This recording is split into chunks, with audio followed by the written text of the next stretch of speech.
This next exercise is called bird dog. So knees on the floor. What we're going to do is we're going to stretch out of our right arm, and at the same time we're going to stretch out of our left leg. Okay, and that's 1 rep. Okay, so we'll start in 5 seconds. 3, 2, 1. Stretch out with one arm and stretch out the opposite leg. Bring them slowly in.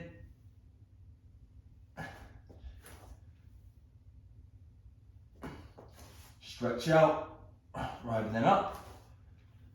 Try and keep a strong core.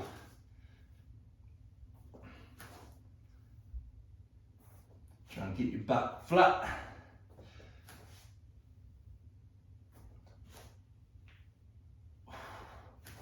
Make sure we're breathing. And last rep. And there we go.